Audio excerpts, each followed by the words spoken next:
This is Delanvu, and I need everyone to sit down for this one, because Luffy, the guy who has tanked cyborgs, gods, and literal world governments, just got dropped like a sack of potatoes. And no, this isn't fan fiction. This is the actual manga.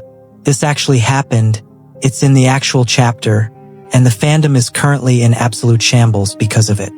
Coming up, who's racing to save him, which quiet side character just turned out to be secretly one of the most important people in the entire story, why this loss might actually be Oda's smartest move in years, and what this means for the ending everyone's been bracing for since basically day one. Buckle up. It's about to get chaotic.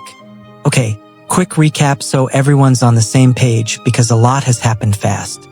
The final saga has been sprinting non-stop since the Egghead arc completely rewrote everything we thought we knew about the Void Century.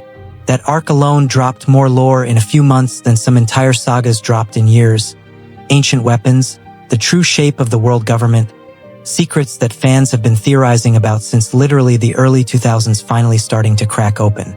And all of that build-up, every single breadcrumb, has been quietly pointing at one collision course.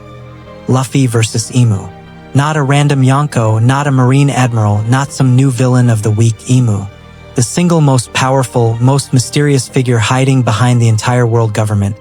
The one character the story has kept almost completely off-screen this entire time, specifically so this moment would hit as hard as possible.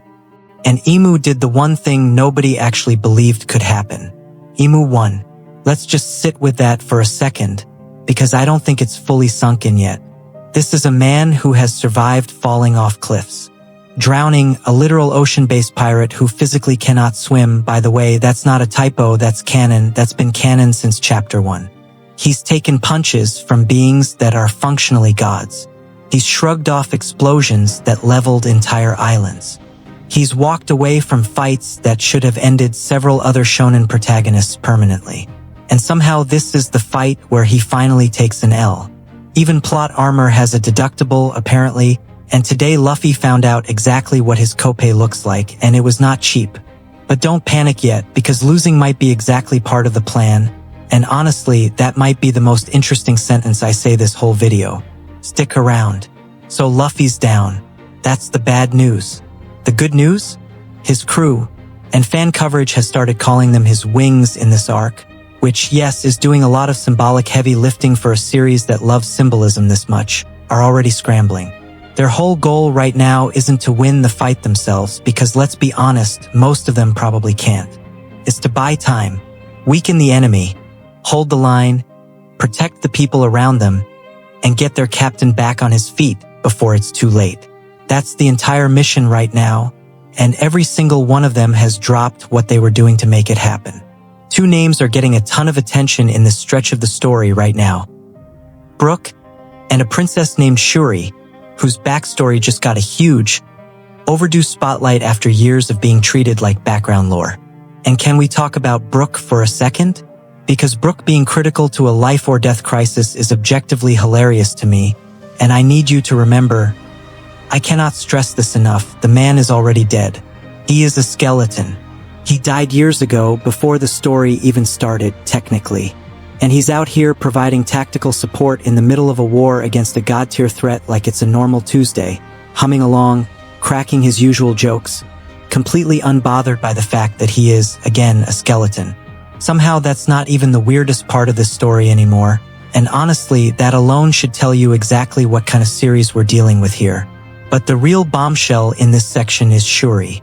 Turns out she's got a direct connection to Imu, a link that basically nobody in the fanbase called, even with years and years of theorizing, wiki deep dives, and timeline breakdowns. People have been building elaborate theory boards for over a decade trying to guess who's connected to Imu, and somehow this particular thread slipped past almost everyone.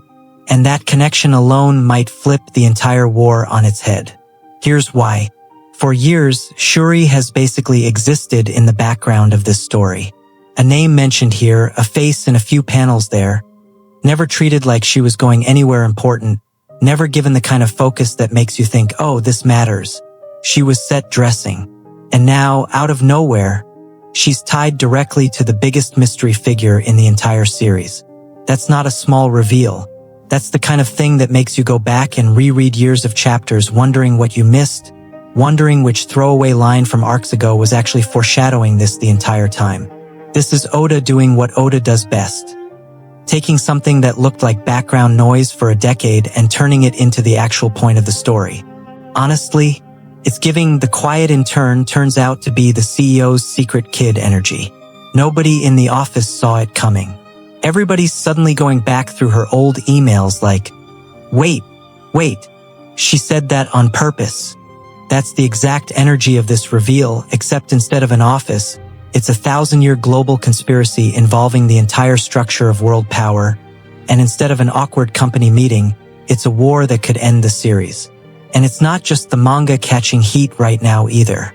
Let's zoom out for a second, because the timing on all of this is honestly kind of wild. This isn't just a manga moment happening in a vacuum. It's happening at the exact moment the franchise is exploding across every other medium at once.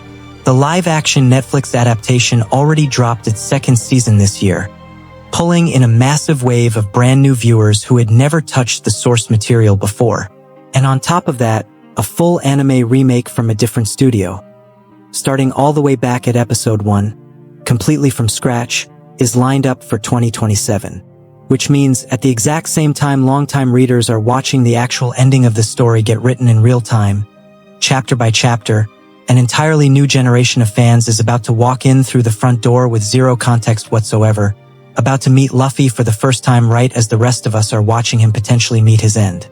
So somewhere out there right now, a 12-year-old is about to start One Piece completely fresh, no idea what's coming, no idea who Imu even is, just excited about a guy in a straw hat who wants to be Pirate King. While the rest of us are having actual minor cardiac events over chapter 1188, refreshing forums at 3 a.m. and texting our group chats in all caps. It really is a franchise for every single stage of grief, and somehow there's an entry point for absolutely everyone, whether you're just starting or whether you've been here since before some of you were born. But underneath all the jokes, here's the actual point I want you to walk away with because I do think it matters. Letting the hero genuinely lose, after this many years, after this much build-up, after 1,000+ chapters of him walking away from everything, is a flex. It means the story trusts its own ending enough to make the stakes feel real. Not a foregone conclusion where you already know Luffy walks away fine no matter what gets thrown at him.